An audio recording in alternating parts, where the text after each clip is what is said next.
The Somali population in Cardiff has the largest British-born Somali population in the UK.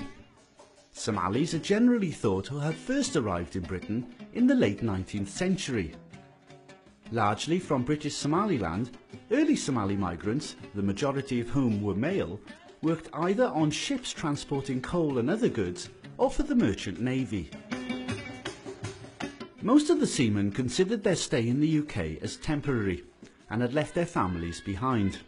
Indeed, as a result of an Act of Parliament passed in 1894, an act maintained until the 1950s, Somali migrants were legally restricted to working in the shipping industry and were paid at rates 25% below the pay of native British workers. They were also forced to settle only in towns and cities that were centres of shipping. Most Somali seamen settled in seaports like Cardiff, Bristol, Hull, Liverpool and London's Docklands. Like other black seamen, they were assumed to be accustomed to a hot climate and hard work, and were therefore taken on to stoke the ship's boilers as donkey men or tend to the engines as greasers below decks. There was usually plenty of work available for the seamen in the docks and later in the steel industry, although they were often filling jobs that the white workers didn't want, whether on the tramp steamers where working conditions were tough or in the merchant navy during World War I, when white British seamen were transferred to the Royal Navy. It was not an easy life, and times of economic crisis could spell disaster. The Great Depression, for example, saw hundreds of Somali sailors dying from starvation through lack of work. Some of the Somali sailors settled down and married local women, whilst others returned home periodically to visit their families, living in boarding houses during their time on shore. The boarding houses were run by Somalis themselves and provided the visiting sailors with the familiarity of a shared language and customs. However, they knew very little about Cardiff or Wales. When you were younger, did you know many people here?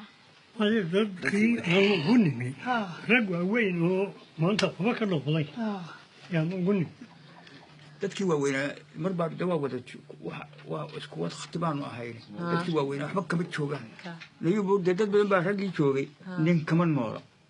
When you were children, did your parents tell you stories about Cardiff's past? ma yimaadeen ma xagee kaga yimid abaayooyadii ma iman de. But the people were ignorant by this one. Ignorant, they didn't know nothing at all. Yeah. After the Second World War, 2,000 Somalis and their families were settled in Tiger Bay.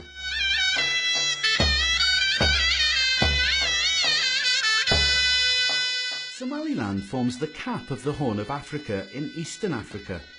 It's bordered by Kenya in the south, Ethiopia in the west, Djibouti in the northwest, the Gulf of Aden in the north, and the Indian Ocean in the east.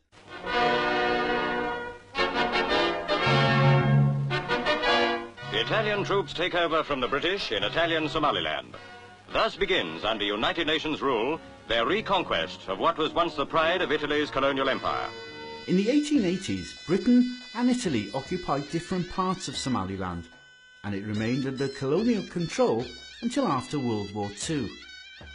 By 1950, the United Nations had voted to grant independence to Somalia, and in 1960, the Somali Republic was formed.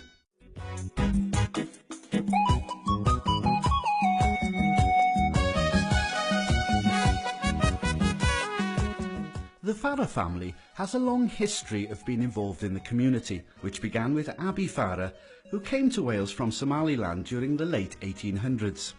Abi was known as father to countless colonial seamen who sailed into the docks of Cardiff, Barry and Newport, as he was often the first point of reference for them, and many sought his guidance and advice when they first arrived.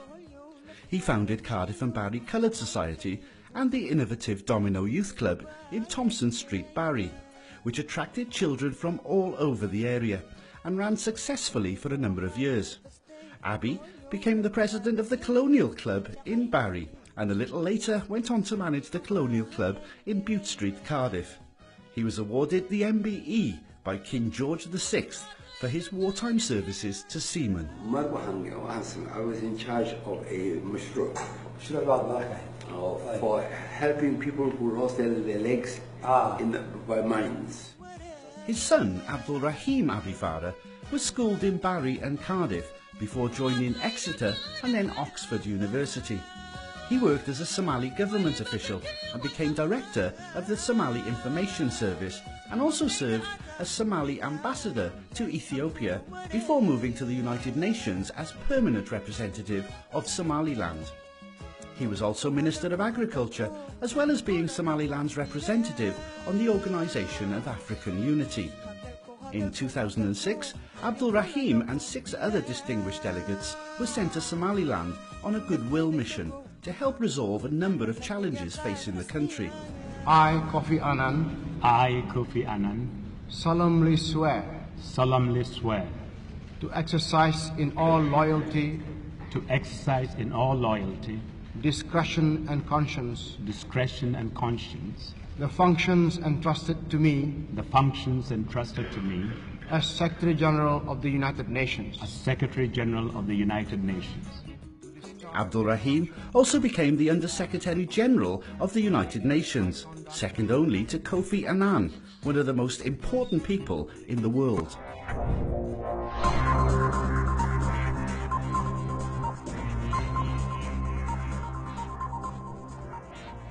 Hello, this is Dr. Nathan White. Today's blog post is entitled The 3 Wise Men's Solution to Arthritis Pain.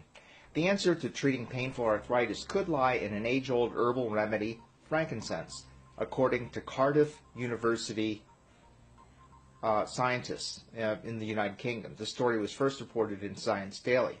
Cardiff scientists have been examining the potential benefits of frankincense to help relieve and alleviate the symptoms of arthritis. Another prominent Somali is Dr. Ahmed Ali, an award-winning research chemist based at Cardiff University's School of Biosciences. His specialised area of research is investigating the chemistry of plants indigenous to the Horn of Africa. Together with scientists based in Wales, he has co-authored 5 international patents, mostly based on Somali and Ethiopian plants. Ahmed and his siblings Asha, Abdi and Ibrahim were born and raised in Newport. His father, Ali Awnur, and mother, Ebdo Hashi, came to Newport in 1959. At that time, Newport had many single Yemeni and Somali seamen. There were also 2 Somali cafes where they could meet and socialise. Ali Awnur and his brother Hassan Awnur were the first Somali men to bring over their wives from Somaliland and raise their families in Newport. And over to Omar, your ward. Yeah, Chair, thank you. I mean, the building's been empty a long time, that quick save. Like Stephen says, is a huge problem for Pell. A lot of antisocial behaviour in the area. So, as it says in the report, doesn't have a positive impact on the area. The development would be really welcomed by all people in Pell.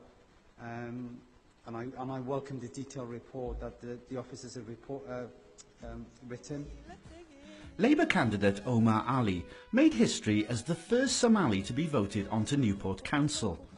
Omar Ali's election to represent Labour at the Pil-Gwenlli ward also made him the first Somali councillor in Wales. Omar was born in Manchester, but his father Ahmed Ali came to Pil's Reparer Street in the 1960s. A youth and community worker by profession, he worked for a number of years at the Welsh Government-backed Communities First organisation and served on its board. He's also worked for Displaced People in Action, a voluntary sector group that helps refugees and minority communities. Omar continues to be active in the Welsh Labour Party movement and in community politics, including volunteering with organisations such as the Somali Integration Society.